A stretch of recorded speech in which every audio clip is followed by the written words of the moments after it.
So if you've downloaded a Substance SBSAR file from elsewhere besides Reillusion, you may find that it does not have a preview.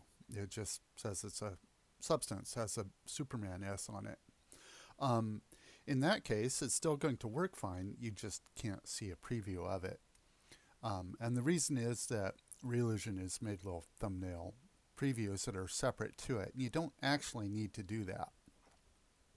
So if I go ahead and add a plane into my scenes, I have something I can work with. So I'm going to go to the create surface and plane, add something in there.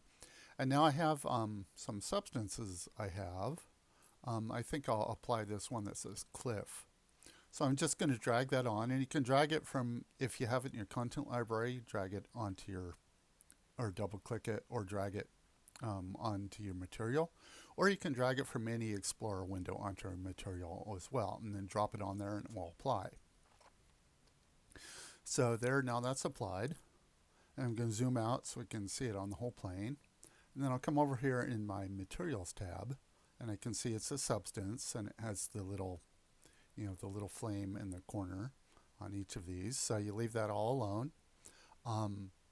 And then it's best just to save it as the default before you go tweaking these settings. So come up here, and you have a little save icon up here. And this is also a load icon. So make sure that you set the default here by clicking on the little arrow in the right, and make sure it's set to save. And so setting these different toggles, it's what it does back and forth. So set it to save, and it will ask you to save. And so I actually want to go into my substance library and probably save it in there. And let's find my materials library. And I'm actually going to create a new folder to save my custom ones in that I'm creating. And so I'll select a new folder, and I'm going to call it 00 underscore substance. And the reason I did the 00 is so that we'll put it up first in the list so I can find it real easily. And then go ahead and go into that folder and save your file. So I'm going to call this Cliff Substance.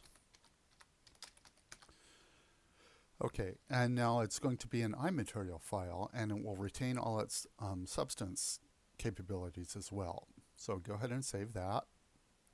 All right, now what I'm going to do is go back and actually refresh my material library. Let's see, so I want to come back here now, and there I have the 00 substance folder that I created. I'm going to open that, and in that I have the iMaterial that I have saved, and it has the regular old preview sphere that I'm used to seeing. So now let me go ahead and delete this, and we can add any other shape. So I think maybe I'll add a sphere this time, just for something different. And I'll go ahead and scale that up a little bit since we're zoomed out so far. And I'll move it over a little so I can see it better.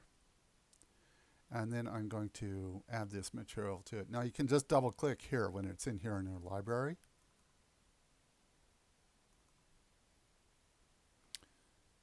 And my mouse isn't working right. Come on. Okay, I'll just drag it in. My mouse is being finicky lately.